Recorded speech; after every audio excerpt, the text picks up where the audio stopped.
तो क्या आपने कभी YouTube पे या फिर Instagram पे लंबे लंबे बैंगन, सुंदर सुंदर मिर्ची, बड़ी बड़ी फूल गोभी, बड़ी बड़ी पत्ता गोभी की वीडियोस देखकर ये सोचा है कि चाइना से, थाईलैंड से, हांगकांग से हम भी ये बीज मंगवा लें? अमेरिका के अंदर होने वाली अच्छी अच्छी फसलों को देखकर आपका भी मन किया है कि कभी हम बादाम का पौधा वहां से मंगवा लें? क्या आप लोगों ने कभी YouTube और Instagram के अंदर कोई वीडियो देखने के बाद दी गई वेबसाइट से कोई स्पेशल सीड विदेश से इंपोर्ट किया है या नहीं? अगर किया है तो कमेंट सेक्शन में बताइए। अगर करने का मन है तो भी कमेंट सेक्शन में बताइए, क्योंकि आज मैं आपको बताऊंगा इसके पीछे की सही लीगल प्रोसेस कि कैसे आप लीगल तरीके से विदेश से कोई भी बीज भारत में इंपोर्ट करवा सकते हैं। क्योंकि लीगल प्रोसेस अपनाओगे तभी आपके पास आपका बीज पहुंचेगा, वरना आपका सारा का सारा पैसा रास्ते में अटक जाएगा। नमस्कार दोस्तों, मैं अमित भोबिया और आज हम बात करेंगे इस बहुत ही इंपॉर्टेंट टॉपिक पर कि विदेश से अगर सीड इंपोर्ट करना है तो उसका लीगल तरीका क्या है।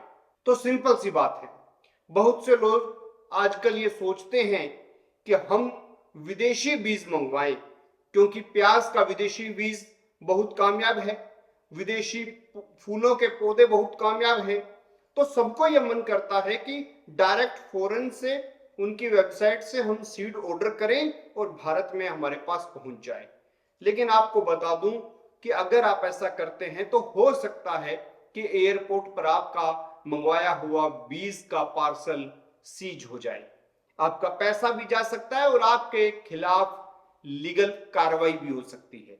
इसके पीछे की वजह है कि भारत में सीड को इंपोर्ट करना कोई सिंपल ऑनलाइन शॉपिंग नहीं है। इसके पीछे एक डिपार्टमेंट काम करता है जो सीड इंपोर्ट को कंट्रोल करता है। इस डिपार्टमेंट का नाम है directorate of plant protection, quarantine and storage. ये डिपार्टमेंट जो है, इसके रूल्स आते हैं प्लांट क्वारंटाइन ऑर्डर 2003 के अंतर्गत।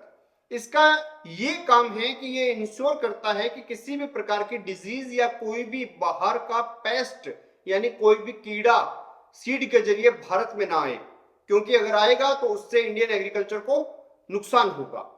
तो अगर आप लोग लीगली इंपोर्ट करवाना चाहते हैं तो एक पूरा प्रोसेस है, वो आपको फॉलो करना पड़ेगा। स्टेप नंबर 1 है, आपको इंपोर्ट परमिट के लिए अप्लाई करना पड़ेगा।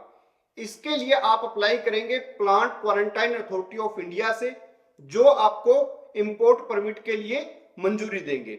उस दौरान आपको इनको सीड का नाम बताना पड़ेगा। हमेशा सीड का बोटेनिकल नेम जो होता है वही आप बताएं। क्वांटिटी बतानी पड़ेगी, जिस कंट्री से आ रहा है उसके बारे में बताना पड़ेगा, और आपका पर्पस क्या है। आप रिसर्चर हैं, आप इसकी फार्मिंग करना चाहते हैं, इसे ट्रायल बेस पे उगाना चाहते हैं, उसके हिसाब से ये देखा जाएगा। और इसके अंदर आपको फाइटोसैनिटरी सर्टिफिकेट जो है वो भी सामने वाली कंट्री से लेना होगा, क्योंकि उससे आपको ये पता लगेगा कि भाई इस सीड के अंदर किसी प्रकार का कोई पेस्ट है या नहीं है, ये डिजीज फ्री है कि नहीं है, वो एक सर्टिफिकेट बनता है, तो वो आपको लेना पड़ेगा।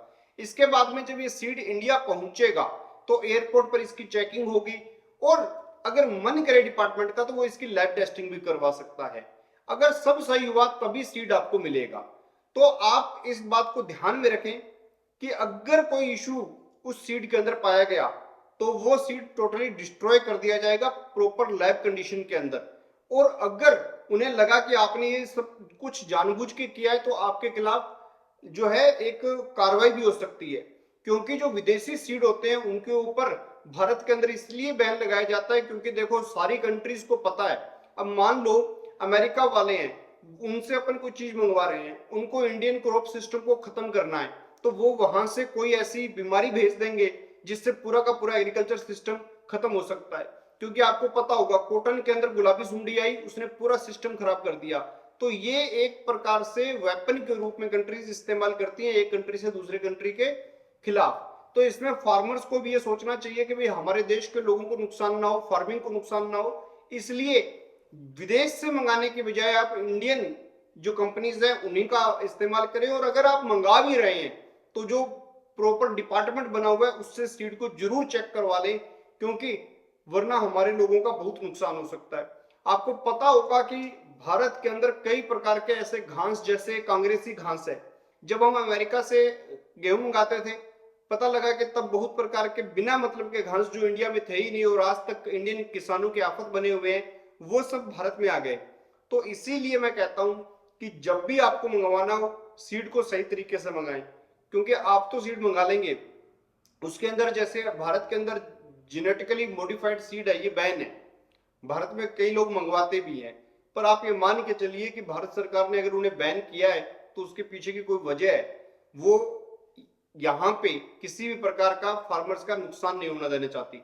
इसीलिए आप जब भी मंगवाएं तो इस बात को ध्यान में रखें कि जो डिपार्टमेंट्स मैंने बताए उनको अर्जी दीजिए और उसके बाद विदेश से सीड मंगवाइए, ताकि आप उनको अच्छे तरीके से लगा भी सकें और आपके खिलाफ कोई शिकायत भी ना कर सके। क्योंकि अगर कोई फार्मर ऐसे इंपोर्ट करके सीड लगाता है तो आप उसके खिलाफ शिकायत भी करेंगे तो उसके खिलाफ कार्रवाई भी होगी। खैर, ये इंपॉर्टेंट वीडियो है, एक मैसेज की और एक इंफॉर्मेशन की वीडियो है, तो सभी किसानों के पास जरूर भेजें। क्योंकि आजकल सब इंस्टाग्राम, यूट्यूब और ये सोशल मीडिया चलाते हैं, तो सब इधर उधर से वेबसाइट से ऑर्डर करते रहते हैं, तो कोई फंस ना जाए, बिना मतलब अपने पैसे ना फंसवा ले। तो इसलिए ये वीडियो ज्यादा से ज्यादा किसानों तक जरूर भेजें। देखते रहिए एबीसी इंडिया।